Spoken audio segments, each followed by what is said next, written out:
En effet, vous allez me supporter pour certains pour la 4e fois. J'aimerais juste corriger un petit point par rapport à ce que je viens d'entendre. Le début de la chaîne alimentaire, c'est le consommateur et ce n'est pas l'annonceur, parce que si l'annonceur ne reçoit pas d'argent du consommateur, c'est un peu compliqué. Et c'est de ça dont on va parler, puisqu'on va reparler du local, on va reparler des bassins de vie, des bassins de travail, et c'est cette reconnexion avec la réalité terrain que naturellement j'aimerais défendre ce matin, alors qu'on est acteur du digital et qu'on pense global, qu'on pense mondialisation. On a naturellement ce mouvement de retour sur la réalité du consommateur, et c'est celle-ci, naturellement, qui est un petit peu compliquée à intégrer dans nos organisations qui ne sont pas customer-centric, et donc incapable de vraiment comprendre et tolérer la réalité d'un terrain. Alors pour ceux qui se demandent la photo à gauche, certains reconnaîtront le Luxembourg, puisque moi je suis issu de l'Est de la France, et on est un bassin un peu particulier. Il y a 3 frontières, il y a des réalités géographiques comme ça que sont les frontières qui font des zones de vie un peu particulières, parce qu'on a des concepts de vente qu'on ne trouve pas chez nous, et des pouvoirs d'achat un peu différents, ainsi de suite. Enfin, vous voyez très bien ce dont je veux parler. On pourrait aussi parler de la météo, qui est naturellement une vraie réalité locale. On veut se rapprocher du consommateur, c'est ce que j'essaye de vous démontrer depuis les 3 fois que je viens vous embêter sur scène. Avec la data, avec la Decto, on a des possibilités, mais naturellement, c'est là où j'aime le thème prendre en main. En réalité, il faut se reprendre en main. Et c'est naturellement de votre côté que se pose la question en tant qu'annonceur, naturellement, d'intégrer ça dans vos organisations. Et la première reprise en main qu'on essaye, nous, de pousser depuis fort longtemps, c'est déjà la reconnexion du média et du CRM, d'avoir des réflexions qui vont sur les gestions d'audience, qui vont sur des sujets de réalité concrète du consommateur, payant, pas payant, les outils, c'est assez secondaire. Et pour autant, naturellement, c'est très peu aujourd'hui la réalité de ce que j'observe dans les organisations qu'on accompagne.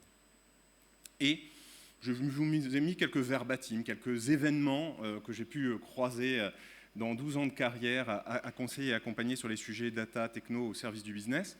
Et on voit naturellement une réalité différente. Alors ceux qui se plaignent du non-respect de la plateforme de marque en local, parce que tout d'un coup, il y a un directeur de magasin qui doit faire ses objectifs, qui discute avec ses consommateurs et qui se rend compte qu'en national, on a dit qu'on a arrêté de faire du tract.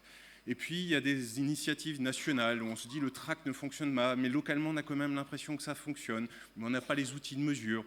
Puis, on ouvre une page Facebook, et puis le central dit « c'est quoi cette initiative pirate? Qu'est-ce que vous faites, les gars ?» Et le consommateur, lui, réagit bien pour autant dans cette ville, dans ce bassin, dans cette localité.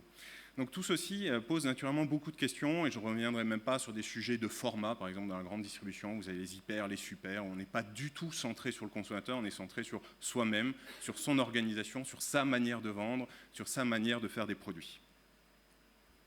Donc beaucoup d'enjeux, et qui sont réels pour tout type d'entreprise aujourd'hui. Parfois, j'entends la problématique de local, c'est avant tout une problématique de ceux qui ont un réseau physique. Bon, en réalité, vous êtes tous distribués d'une manière ou d'une autre, et il y a bien un moment où vous vous retrouvez avec le consommateur. C'est votre réseau ou c'est pas votre réseau, ça c'est naturellement un élément qui peut changer la donne, et donc les enjeux diffèrent légèrement dans leur poids et dans leur réalité. Mais in fine, il n'y a pas que les 3 acteurs en rouge que je détermine ici qui ont des problématiques locales, qui seraient naturellement des gens qui ont des boutiques ou des agences, ou en tout cas des forces de vente implanté sur un territoire, mais vraiment tout acteur. Quand j'entends un e-commerçant qui typiquement n'a pas de réflexion locale, il oublie que naturellement le consommateur qu'il cible avec AdWords, avec le programmatique, il a ou pas des boutiques à proximité de chez lui, et que ça va beaucoup changer la performance de ses campagnes, de savoir qu'en face, il a des alternatives. Quand aujourd'hui j'ai des marques qui ne savent pas localiser sur leur territoire leurs produits, moi ça m'embête qu'ils fassent du digital et qu'ils fassent de la communication, parce que comment je reconnecte le consommateur avec mon produit si je ne suis même pas capable de lui dire où il peut le trouver sur un territoire. Et donc ça, sur ces sujets de dataification, de récupération d'informations, les enjeux, ils sont là devant nous. C'est 10 ans de boulot, à savoir remettre une réalité. J'ai fait de la pub pour de la Salvetta, mais où est-ce que je la trouve, cette Salvetta, dans mon réseau de distribution, puisqu'elle est en rupture tout le temps dans l'hypermarché à côté? Où est-ce que je la retrouve? Marc, aide-moi à me retrouver naturellement dans ma vie, dans ma localité. Donc ces enjeux-là, ils sont importants. J'aurais pu vous parler des problématiques d'identifier, localiser le consommateur sur le territoire, on aurait pu parler du RGPD et ainsi de suite. Mais déjà en amont, localiser des boutiques, avoir des informations à jour sur les boutiques, avoir des informations à jour sur mes stocks quand je suis une marque, c'est essentiel. Et naturellement, tout ceci ne passe que si tout ceci s'inscrit dans une démarche d'automatisation. Parce que quand vous allez avoir 3000 bassins géographiques, vous n'allez pas faire 3000 reporting à la main, sinon c'est votre agence qui va péter un câble.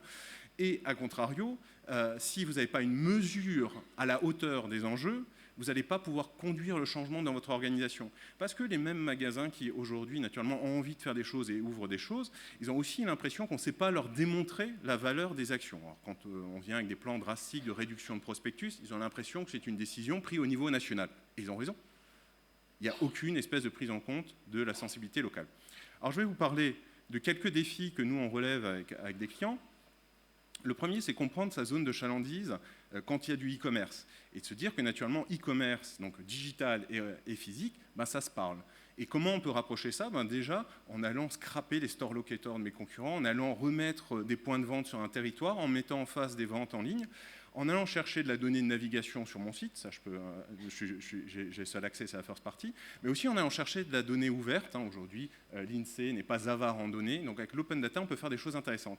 Et notamment, ça permet après d'aller répondre à est-ce que les gilets jaunes ont eu un impact aujourd'hui sur mon business?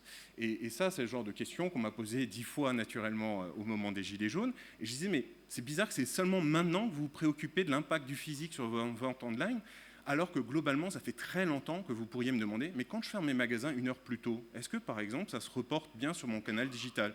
Et là, j'ai une poche d'économie qui est énorme. Si je peux, sur certains territoires, fermer ou pas, c'est énorme. Le deuxième point, c'est naturellement, si j'ai de la donnée aussi fine sur chacun de ces bassins de vie et de travail et de consommation, alors je peux commencer à segmenter le territoire et avoir des dispositifs qui sont différents. C'est ce que je vais vous parler sur l'expérimentation avec Laurent Merlin sur le prospectus.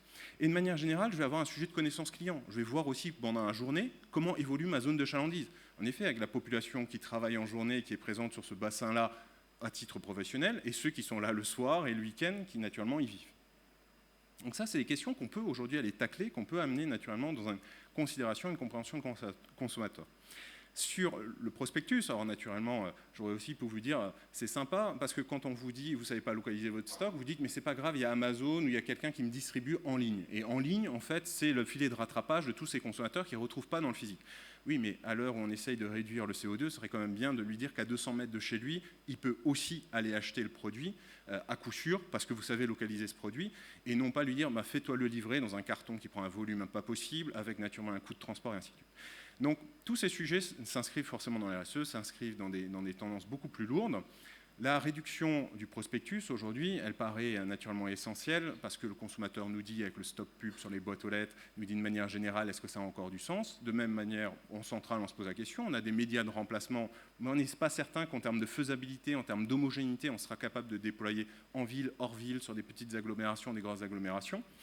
Donc, faisons des tests. Et notre approche avec Laurent Merlin, c'est de dire, mais déjà, regardons le territoire comme une diversité de territoires. Donc il y a 140 magasins qu'on a classés en 7 segments qui sont basés sur une cinquantaine de critères, qui sont autant des sujets sur le bassin de population qui y vit, le dynamisme de l'emploi dans cette zone-là, que la présence ou pas de concurrents, que les tendances de vente de ces magasins sur les 12 et 24 derniers mois. Donc tout plein de choses, la grandeur du magasin, le nombre de produits écoulés, la valeur moyenne des paniers, enfin tout ceci peut être intéressant pour se dire, mais tous mes magasins ne sont pas égaux, donc je peux commencer à réfléchir à avoir un dispositif décliné par segment de magasin et non plus par au national. Voici la politique et le mix que j'impose à tout le monde.